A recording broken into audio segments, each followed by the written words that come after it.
മോദി ഉറപ്പിച്ചോ എന്നാണ് ചോദ്യം. മോദി ഉറപ്പിച്ചില്ല എന്നാണ് എൻ്റെ അഭിപ്രായം. എന്തുകൊണ്ട് എന്ന് ചോദിച്ചാൽ രണ്ടു പ്രധാനപ്പെട്ട കാര്യങ്ങൾ പറയാം. ഒന്ന്, കണക്കുകൾ വെച്ച് നമ്മൾ നോക്കിക്കഴിഞ്ഞാൽ ഇപ്പോൾ ഇന്ത്യ രാജ്യത്തെ 12 സംസ്ഥാനങ്ങൾ BJP ഒറ്റയ്ക്ക് ഭരിക്കുന്നുണ്ട്. 4 സംസ്ഥാനങ്ങളിൽ BJP NDA സഖ്യകക്ഷികളായി അലയൻസിലാണ് ഭരിക്കുന്നത്. മൊത്തം പോപ്പുലേഷൻ നോക്കിയാൽ 51% BJP ഭരിക്കുന്ന സംസ്ഥാനങ്ങളിലാണ് ജീവിക്കുന്നത് ഇന്ത്യൻ ജനതയുടെ.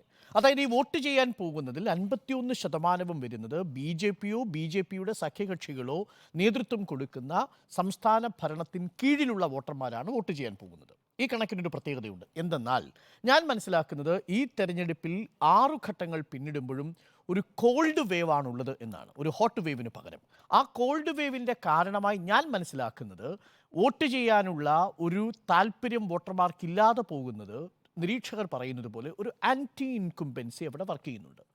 ആൻറ്റി ഇൻകുംബൻസി ഉണ്ട് എന്നാണ് നമ്മൾ അസംഷനിലേക്ക് എത്തുന്നതെങ്കിൽ, അസംഷൻ എ, ഒരു ആൻറ്റി ഇൻകുംബൻസി അഥവാ ഭരണവിരുദ്ധ വികാരം ഇന്ത്യയിലുണ്ട് എന്നുണ്ടെങ്കിൽ ഇനി ഒരൊറ്റ ചോദ്യമേ ഉള്ളൂ.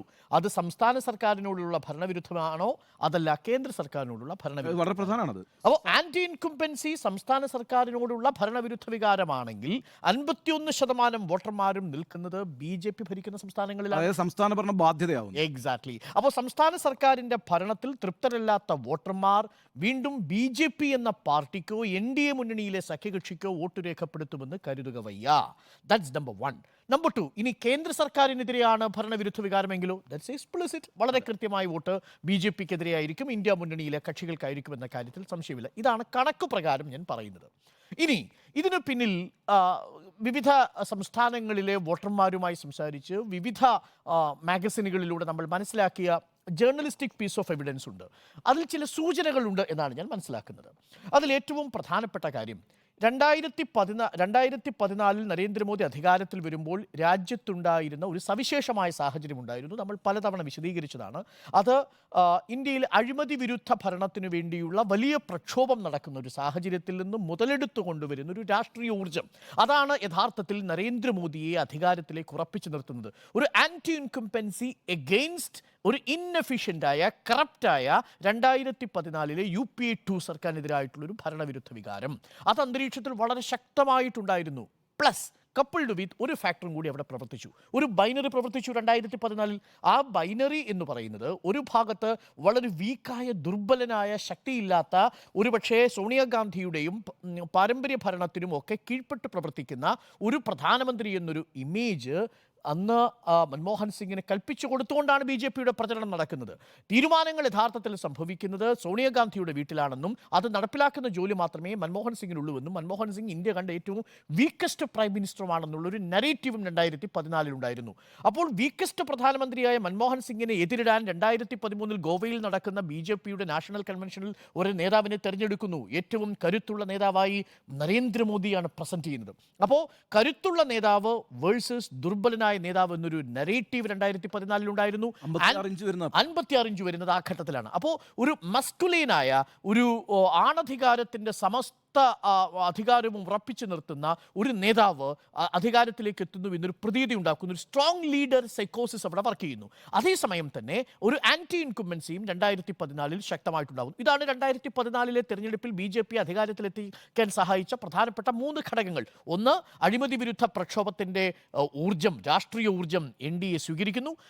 അതാകട്ടെ അണ്ണാ ഹസാരെയും ഇന്ത്യ അഗെയിൻസ്റ്റ് കറപ്ഷൻ എന്ന മൂവ്മെൻറ്റും കൂടി കൊണ്ടുവരുന്നതാണ്. ആ ഇന്ത്യ അഗെയിൻസ്റ്റ് കറപ്ഷനിൽ തന്നെ ഒരു കാലഘട്ടത്തിൽ നമ്മൾ വിശ്വസിച്ചിരുന്നത് RSSൻ്റെ പ്രവർത്തകർ വളരെ സജീവമായി ഇതിൽ കോൺട്രിബ്യൂട്ട് ചെയ്തിട്ടുണ്ട് എന്ന് തന്നെയാണ്.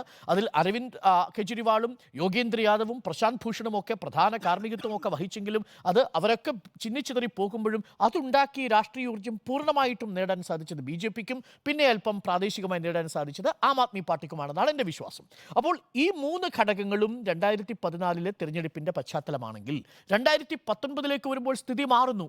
അവിടെ ഒരു വീക്കായ പ്രധാനമന്ത്രിയല്ല, കൂടുതൽ കരുത്തനായ പ്രധാനമന്ത്രിയായി 2014 നരേന്ദ്രമോദിയേക്കാൾ ഹൈപ്പർ നാഷണലിസം നിൽക്കുന്ന ബലാക്കോട്ടിൻ്റെ പശ്ചാത്തലത്തിൽ അമിത ദേശീയതയുടെ ആഹ്വാനങ്ങളും മുദ്രാവാക്യങ്ങളുമുള്ള ഒരു പ്രധാനമന്ത്രിയായി നരേന്ദ്രമോദി ഒരു നാഷണൽ സേവിയറായി, ഒരു രക്ഷകനായി അവതരിക്കുന്നു എന്നുള്ളതാണ് 2019 കാണുന്നത്. ഇനി 2024 വരുമ്പോഴോ 2014 കണ്ട ഇന്ത്യ അഗെയിൻസ്റ്റ് കറപ്ഷൻ്റെ ഊർജ്ജമോ അഴിമതി വിരുദ്ധ പോരാട്ടമോ ആൻറ്റി ഇൻകംപൻസിയോ ആ അർത്ഥത്തിൽ നരേന്ദ്രമോദിയോ BJPയോ പിന്തുണയ്ക്കാനില്ല. ഉണ്ടെങ്കിൽ അത് നരേന്ദ്രമോദിക്കെതിരാണ് താനും. 2019 ഹൈപ്പർ നാഷണലിസത്തിന്റെ ആശയങ്ങളുമില്ല. അപ്പോൾ പിന്നെ 2024 ഒരു കോമൺ നരേറ്റീവ് ഉണ്ടോ എന്നതാണ് ചോദ്യം. അതുകൊണ്ടാണ് പലതവണ ആവർത്തിച്ചുറപ്പിക്കാൻ ശ്രമിക്കുന്നത് മോദി മോദി മോദി ഗ്യാരണ്ടി. ഈ തിരഞ്ഞെടുപ്പിൽ എല്ലായിടത്തും നേരത്തെ ഉണ്ണി ബാലകൃഷ്ണൻ പറഞ്ഞതുപോലെ നമ്മൾ കണ്ടത് ഒരൊറ്റ പോസ്റ്റർ മാത്രം, ഒരൊറ്റ പേര് മാത്രം, ഒരൊറ്റ ഗ്യാരണ്ടി മാത്രം. രാജ്യം ഒരു വ്യക്തിയിലേക്ക് ചുരുങ്ങുകയും തിരഞ്ഞെടുപ്പ് ഒരു വൺ മാൻ ഷോ ആയി മാറുകയും ചെയ്യുന്ന കാഴ്ചയാണ് നമ്മൾ കാണുന്നത്. അവിടെയാണ് മോദി ഗ്യാരണ്ടി എന്ന് പറയുന്ന ഒരു നരേറ്റീവ് അവർ കൺസ്ട്രക്ട് ചെയ്യാൻ ശ്രമിച്ചത്. നിർഭാഗ്യവശാൽ മോദി ഗ്യാരണ്ടിയും രാമക്ഷേത്രം കൊണ്ടുവരുന്ന ഒരു പൊളിറ്റിക്കൽ യൂഫോറിയ, ഒരു രാഷ്ട്രീയമായിട്ടുള്ളൊരു അന്തരീക്ഷവും ആദ്യഘട്ടത്തിൻ്റെ തിരഞ്ഞെടുപ്പ് വരുന്നതോടുകൂടി പൊളിഞ്ഞുപോയി എന്നാണ് ഞാൻ മനസ്സിലാക്കുന്നത്. ഈ തിരഞ്ഞെടുപ്പിൽ ഏറ്റവും നിർണായകമായത് ആദ്യ ഫേസിലെ തിരഞ്ഞെടുപ്പാണ്. ആദ്യഘട്ട തിരഞ്ഞെടുപ്പ് കഴിയുന്നതോടുകൂടി മോദി ഗ്യാരണ്ടി പൂർണ്ണമായിട്ടും പരാജയപ്പെടുന്നു. രാമക്ഷേത്രം ഈ തിരഞ്ഞെടുപ്പിൽ ഒരു പ്രധാന വിഷയമേ അല്ല എന്ന് മനസ്സിലാക്കുന്നു. ഒരു വോട്ടർ അപ്പതിയുണ്ട് എന്നുള്ളത് മനസ്സിലാക്കുന്നു. അവിടെയാണ് ഞാൻ നേരത്തെ സൂചിപ്പിച്ച ഒരു കോൾഡ് വേവ് ഈ തിരഞ്ഞെടുപ്പിലുണ്ട് എന്ന് ഞാൻ മനസ്സിലാക്കുന്നത്. ആ കോൾഡ് വേവ് എങ്ങനെയായിരിക്കും സ്വാഭാവികമായി ഉണ്ടാവുക? ഇവിടെയാണ് ഞാൻ നേരത്തെ സൂചിപ്പിച്ച വിവിധ സംസ്ഥാനങ്ങളിലൂടെ നമ്മൾ നടന്നപ്പോൾ വിവിധ ജേർണലിസ്റ്റുകൾ തയ്യാറാക്കിയിരിക്കുന്ന റിപ്പോർട്ടുകളിൽ നിന്ന് നമ്മൾ മനസ്സിലാക്കുന്നത്, ഉദാഹരണത്തിന് ഈ ബീമാരു സ്റ്റേറ്റ് എന്നൊക്കെ നമ്മൾ പണ്ട് കാലത്ത് വിശേഷിപ്പിച്ചിരുന്ന സ്റ്റേറ്റുകൾ ഒരു ഭാഗത്തും കാമത്തെന്ന് വിശേഷിപ്പിക്കുന്ന മറ്റൊരു വിഭാഗമുണ്ട്. കർണാടക, ഈ പറയുന്ന കേരള, ഒപ്പം തന്നെ മഹാരാഷ്ട്ര, ആന്ധ്രാപ്രദേശ്, തമിഴ്നാട്, ഈ സംസ്ഥാനങ്ങളെല്ലാം ഒരു ഭാഗത്തും, തെലങ്കാന അടക്കമുള്ള സംസ്ഥാനങ്ങൾ ഒരു ഭാഗത്തും, മറുഭാഗത്ത് ബീഹാർ, മധ്യപ്രദേശ്, ഈ പറയുന്ന ഒറീസ, രാജസ്ഥാൻ, ഉത്തർപ്രദേശ് തുടങ്ങിയ സംസ്ഥാനങ്ങൾ മറുഭാഗത്തുമായി നിൽക്കുന്നു. ഈ സംസ്ഥാനങ്ങളിൽ എങ്ങനെയാണ്, ഈ ഹിന്ദി ഹാർട്ട്ലാൻഡ് എന്ന് പറയുന്ന പ്രദേശത്ത് എങ്ങനെയാണ് നരേന്ദ്രമോദിയുടെ ഗ്യാരണ്ടിയും ഈ തെരഞ്ഞെടുപ്പിൻ്റെ പ്രചരണവും ഗുണം ചെയ്തോ ദോഷം ചെയ്തോ എന്നതാണ് പ്രധാനപ്പെട്ട കാര്യം. അതിൽ ഏറ്റവും ലളിതമായൊരു കാര്യം, ബീഹാറിലേക്ക് വന്നാൽ ബീഹാറിലെ ഒരു പ്രധാനപ്പെട്ട കാര്യമായി ഞാൻ മനസ്സിലാക്കുന്നത്, ബീഹാറിലെ വോട്ടർമാരിൽ ഒരു നല്ല വിഭാഗം ഇപ്പോൾ ബീഹാർ സംസ്ഥാനത്തിന് പുറത്താണ്. കാരണം പഞ്ചാബിലും ഹരിയാനയിലും ഇപ്പോൾ ഹാർവെസ്റ്റിംഗ് സീസണാണ്. ആ ഹാർവെസ്റ്റിംഗ് സീസണിൽ അവരുടെ പാടങ്ങളിൽ പണിയെടുക്കുന്ന കർഷകർ പോയിരിക്കുന്നത് ഹരിയാനയിലും പഞ്ചാബിലുമാണ്. അവിടെയുള്ള കർഷകരാകട്ടെ BJPയുടെക്കെതിരെയുള്ള ശക്തമായ പ്രതിഷേധത്തിൻ്റെ മുൻനിരയിലുമാണ്. കാരണം അവർ പോയി പണിയെടുക്കുന്ന സ്ഥലങ്ങളിൽ, ഈ പഞ്ചാബിലും ഹരിയാനയിലുമാണ് ഞാൻ മനസ്സിലാക്കുന്നത് ഇന്ന് BJP നേതാക്കളുടെ വീട്ടിലേക്ക് നടത്തിയിരിക്കുന്ന മാർച്ച് പോലെ ഇപ്പോഴും തിളച്ചുമറിഞ്ഞുകൊണ്ടിരിക്കുന്നത് നരേന്ദ്രമോദി സർക്കാരിൻ്റെ ഇൻഎഫിഷ്യൻ്റായ കൃഷി വകുപ്പിലെ, പ്രത്യേകിച്ച് കർഷകരോടുള്ള അവരുടെ നിലപാടിനോടുള്ള പ്രതിഷേധമാണ്. അത് ഈ തിരഞ്ഞെടുപ്പിൽ ഒരു പ്രധാനപ്പെട്ട വോട്ടായി മാറുന്ന ഈ രണ്ട് സംസ്ഥാനങ്ങളിലല്ല, മറ്റു സംസ്ഥാനങ്ങളിൽ നിന്ന് പഞ്ചാബിലും ഹരിയാനയിലും പോയി പണിയെടുക്കുന്ന കർഷകർ പോലും തിരിച്ച് നാട്ടിലേക്ക് വരുന്നത് ഈ പറയുന്ന ആൻറ്റി ഇൻകംബൻസിയുമായിട്ടാണ്. അതുകൊണ്ടാണ് ഞാൻ പറയുന്നത്, ബീഹാറിൽ ഉദാഹരണത്തിന് ഒരു ഉദാഹരണം കൂടി പറയാം. ബീഹാറിൽ ഒരു സ്ഥലത്ത് ഈ സർക്കാർ തന്നെ ആവർത്തിച്ച് പറയുന്നൊരു കാര്യമുണ്ടല്ലോ, കർഷകർക്ക് പ്രൈം മിനിസ്റ്റർ കിസാൻ നിധിയിലൂടെ 6000 രൂപ ഒരു വർഷം ഞങ്ങൾ കൊടുക്കുന്നുണ്ട്. പ്രധാനമന്ത്രിയുടെ ഫസൽ ബീമാ യോജനയിലൂടെ കാർഷിക വിളകൾക്ക് ഇൻഷുറൻസ് നടപ്പിലാക്കാൻ വേണ്ടി ഞങ്ങൾ പദ്ധതികൾ കൊടുക്കുന്നുണ്ടെന്ന് പറയുന്നുണ്ട്. ഈ പദ്ധതികളെല്ലാം യഥാർത്ഥത്തിൽ ഈ ബീഹാറിലും മധ്യപ്രദേശിലും ഒക്കെ തിരിഞ്ഞടിക്കുന്നൊരു സംവിധാനമുണ്ട്. എങ്ങനെയെന്നാൽ ഇത് വിതരണം ചെയ്യുന്നതിലെ അപാകത അതാത് സംസ്ഥാന സർക്കാരുകൾക്കെതിരെയുള്ള വലിയ ആൻറ്റി ഇൻകംബൻസിയാണ്. അതുകൊണ്ടാണ് 16 ദിവസം ബീഹാറിലെ ഒരു ഗ്രാമത്തിൽ ഒരു വാട്ടർ ടാങ്കിൻ്റെ മുകളിൽ കർഷകർ കയറിയിരുന്ന് പ്രതിഷേധിച്ചു. എന്തിനാണ്? പ്രധാനമന്ത്രി ഫൈസൽ ബീമാ യോജന പ്രകാരമുള്ള 624 കോടി രൂപ ഒന്നും പാസ്സാക്കി കിട്ടാൻ വേണ്ടി അവർ പ്രതിഷേധിച്ച സംഭവം. നമ്മളൊന്നും ഇത് അധികം അറിഞ്ഞിട്ടില്ല. ഇത് വലിയ രീതിയിലുള്ള പ്രതിഷേധം ഉണ്ടാക്കുന്നു. 16 ദിവസമാണ് കർഷകർ അവിടെ വാട്ടർ ടാങ്കിന് മുന്നിൽ പ്രതിഷേധിച്ചത്. ഇതൊരു ചെറിയ കാര്യമല്ല. അതിനുശേഷം അവർ ഇറങ്ങി വന്ന് മാധ്യമങ്ങൾക്ക് കൊടുക്കുന്ന ബൈറ്റിൽ പറയുന്നുണ്ട്, ഞങ്ങൾക്ക് രാമക്ഷേത്രം വേണ്ട, ഞങ്ങളുടെ നാട്ടിൽ ഇഷ്ടംപോലെ ക്ഷേത്രങ്ങളുണ്ട്. ഞങ്ങളുടെ ക്ഷേത്രം എന്ന് പറയുന്നത് ഈ കരിമ്പ് കൃഷി നടത്തി കരിമ്പ് എടുത്ത് പ്രയോഗിച്ചു കൊണ്ടിരിക്കുന്ന ഞങ്ങളുടെ ഈ മെഷീനുകളാണ്, ഞങ്ങളുടെ കരിമ്പ് പാടങ്ങളെയാണ് ഞങ്ങൾ ദേവാലയമായി കാണുന്നത് എന്ന് പറയുന്ന സ്ട്രോങ് പൊളിറ്റിക്കൽ സ്റ്റേറ്റ്മെൻറ്റുകൾ വരുന്നത് ബീഹാറിൽ നിന്നാണ്. അവിടെ ബീഹാറിൽ NDA ഒപ്പം കൂട്ടിയിരിക്കുന്നത് ജനതാദളാണ്. JDUവിനെതിരെ ശക്തമായിട്ടുള്ള ആൻറ്റി ഇൻകംബൻസി ഉണ്ടെന്ന് മാത്രവുമല്ല, അവിടെ ഈ JDU നേതാവ് നിതീഷ് കുമാർ പലപ്പോഴും പ്രസംഗത്തിൽ വാക്കുകൾ തന്നെ മാറിപ്പോകുന്നു. ഈ ടങ് സ്ലിപ്പുകൾ ഏറ്റവും കൂടുതൽ ഉണ്ടാകുന്നൊരു നേതാവായിട്ടാണ് ഇപ്പോൾ നിതീഷ് കുമാറിനെ ബീഹാറിൽ ചിത്രീകരിക്കുന്നത്. കാര്യം നിതീഷ് കുമാറിന്റെ പ്രഭാവം പൂർണ്ണമായിട്ടും ഇല്ലാതാവുന്നു. നിതീഷ് കുമാർ ചിത്രത്തിൽ നിന്ന് അപ്രത്യക്ഷമാവുന്നു. മോദി ഇമേജിന് കീഴിൽ തടവിലാക്കപ്പെട്ടിരിക്കുന്ന ഒരു നേതാവായി നിതീഷ് കുമാർ മാറുന്നു. അവിടെ നിതീഷ് കുമാറിന് അനുകൂലമായ ഒരു തരംഗം ഉണ്ടാകും. അപ്പോൾ JDUവിനെ കൂട്ടുന്നത് വഴി ബീഹാറിൽ ഒരു വലിയ പ്രശ്നം ഉണ്ടാകുന്നു. ഏറ്റവും കൂടുതൽ ഓർമ്മിക്കണം, ഉത്തർപ്രദേശ് കഴിഞ്ഞാൽ ഏറ്റവും കൂടുതൽ സീറ്റുകളുള്ളത് ബീഹാറിലാണ്, 40 സീറ്റ്സ് അല്ലേ? മഹാരാഷ്ട്രയും പിന്നെ വെസ്റ്റ് ബംഗാളും. അത് കഴിഞ്ഞാൽ ഉള്ളത് ഈ പറയുന്ന ബീഹാറിലാണ്. ആ ബീഹാറിലാണ് കർഷകരുടെ ശക്തമായ പ്രതിഷേധം, JDUവിനെതിരായിട്ടുള്ള ഭരണവിരുദ്ധ വികാരം, ഇത് രണ്ടും ശക്തമായിട്ടുള്ള നരേന്ദ്രമോദിക്കെതിരായിട്ടുള്ള വികാരമായി പ്രശ്നമായി തീരുന്നത്. ഒഡീഷയിലാണെങ്കിലോ മറുഭാഗത്ത് ബിജു ജനതാദൾ ആണെങ്കിലും ഒഡീഷയിലെ ഏറ്റവും ഫാസ്റ്റ് ആയിട്ടുള്ള ഗ്രോത്ത് രേഖപ്പെടുത്തുന്ന ഒരു ഭരണത്തിന് കീഴിലാണ് ഇരിക്കുന്നത്. ഇന്ത്യയിൽ ഏറ്റവും കൂടുതൽ ഗ്രോത്ത് റേറ്റുള്ള സംസ്ഥാനങ്ങളിലൊന്നും ഒഡീഷയാണ്. അവിടെ കൽക്കരി ഖനികളിൽ നിന്ന് വരുന്ന റവന്യൂ വളരെ ഫലപ്രദമായി ഉപയോഗിക്കാൻ സാധിക്കുന്നു. അതിന് നേതൃത്വം നൽകുന്നതാവട്ടെ തമിഴ്നാട്ടിൽ നിന്നുള്ള വി കെ പാട്ടീലാണ്. അതുകൊണ്ടാണ് അമിത്ഷാ ഇന്ന് പോയി പ്രസംഗിച്ചത്, നിങ്ങൾക്ക് വേണ്ടത് ഒരു തമിഴ് സംസാരിക്കുന്ന മുഖ്യമന്ത്രിയാണോ അതല്ല ഒഡിയ സംസാരിക്കുന്ന മുഖ്യമന്ത്രിയാണോ വേണ്ടത് എന്ന് ചോദിക്കുന്നു. അവിടെയും വി കെ പാട്ടീൽ എന്ന് പറയുന്നത് എഫക്റ്റീവായ ഗവേണൻസ് ഉറപ്പുവരുത്തുന്ന പ്രായാധിക്യം കൊണ്ട് കാര്യമായ കാര്യങ്ങളൊന്നും നടപ്പിലാക്കാൻ കഴിയാതെ പോകുന്ന നവീൻ പട്നായിക്കിൻ്റെ പിന്തുടർച്ചക്കാരനായി ഒരു പുതിയ ഒരു ഭരണരീതി അവിടെ കൊണ്ടുവരുന്നൊരു സാഹചര്യം ഉണ്ടാകുന്നു. അവിടെയും ബി ജെ പിക്ക് ഈ പറയുന്ന ഭാഷാ നാഷണലിസം അല്ലെങ്കിൽ എത്തിനിസിറ്റി ഉപയോഗിക്കേണ്ടി വരുന്ന ഒരു അവസ്ഥയുണ്ടാവുന്നു.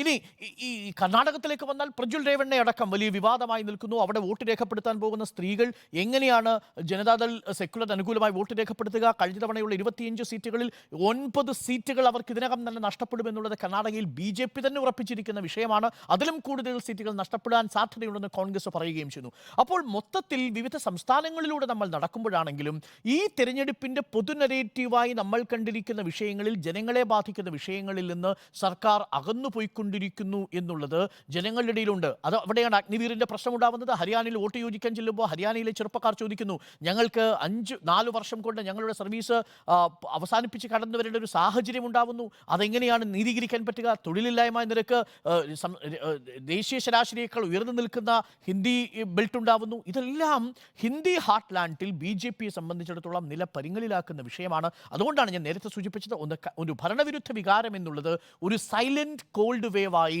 ഈ തെരഞ്ഞെടുപ്പിൽ ഉണ്ടെന്ന് ഞാൻ മനസ്സിലാക്കുന്നു. അത് സംസ്ഥാന സർക്കാരിനെതിരാണെങ്കിൽ 51% വോട്ടർമാരുമുള്ള ബി ജെ പി സംസ്ഥാനങ്ങൾക്കെതിരായിട്ടുള്ള വിധിയെഴുത്താകും. അത് ഇന്ത്യ മുന്നണിക്ക് അനുകൂലമാകും മനസ്സിലാക്കുന്നത്.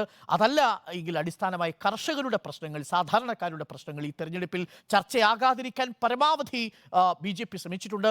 ഈ തവണ തെരഞ്ഞെടുപ്പിൽ ബി ജെ പി ഒരു തവണ പോലും മിണ്ടാത്തൊരു കാര്യം തങ്ങളുടെ ഭരണ നേട്ടം അവതരിപ്പിച്ചിട്ടില്ല എന്നുള്ളതാണ്. റിപ്പോർട്ട് പ്രോഗ്രസ് കാർഡ് കാണിക്കാതെ, അവരുടെ പ്രോഗ്രസ് റിപ്പോർട്ട് കാണിക്കാതെ തെരഞ്ഞെടുപ്പിനെ ബി ജെ പി നേരിടാൻ വേണ്ടിയാണ് തെരഞ്ഞെടുപ്പിൽ മറ്റു വിഷയങ്ങൾ കൊണ്ടുവരുന്നത്. കച്ചത്തീവ് അടക്കം ഈ തെരഞ്ഞെടുപ്പിൽ ഉപയോഗിക്കേണ്ടി വന്നു എന്നുള്ളതാണ്. നമുക്ക് അടുത്ത ഘട്ടത്തിൽ പറയാം. ബി ജെ പി പ്രചരണ തന്ത്രത്തിന് ഉപയോഗിച്ചിരിക്കുന്ന രീതികൾ നോക്കൂ. ഈ തേജസ്വി യാദവും മീൻ കൂട്ടിയതും ഈ രാഹുൽ ഗാന്ധി ചമ്പാരൻ മട്ടൻ കഴിച്ചതും പ്രധാനപ്പെട്ട പ്രചരണ വിഷയമാക്കി മാറ്റുന്നു. രാജ്യം ചർച്ച ചെയ്ത ഒരു പ്രധാനപ്പെട്ട വിഷയം അരവിന്ദ് കെജ്രിവാളിന്റെ ഷുഗർ ലെവൽ എത്രയുണ്ട് എന്നുള്ളതാണ്. ആ ലെവലിലേക്ക് കാര്യങ്ങൾ പോകുന്നു. പല രീതിയിലും ഒരു പോളറൈസിങ് പൊളിറ്റിക്സ് ഉപയോഗിക്കുന്നു, ഹേറ്റ് സ്പീച്ച് ഉപയോഗിക്കുന്നു. ഇതെല്ലാം അടിസ്ഥാനമായി ജനശ്രദ്ധ തിരിക്കാനുള്ള ശ്രമമായി നമുക്കതിനെ വ്യാഖ്യാനിക്കേണ്ടി വരും. അപ്പോൾ സ്ട്രാറ്റജി തന്നെ പൊളിഞ്ഞിരിക്കുന്നുവെന്നാണ് ഞാൻ മനസ്സിലാക്കുന്നത്. അതുകൊണ്ട് ഈ തിരഞ്ഞെടുപ്പിൽ ബി ജെ പി 300 സീറ്റുകൾ അല്ലെങ്കിൽ 272 സീറ്റുകൾ കടക്കുമോ എന്ന് ഉറപ്പിച്ചിട്ടുണ്ടോ എന്ന ചോദ്യത്തിന് ഉറപ്പിച്ചിട്ടില്ല എന്നാണ് ഞാൻ മനസ്സിലാക്കുന്നത്. അതാണ് എൻ്റെ ടേക്ക്.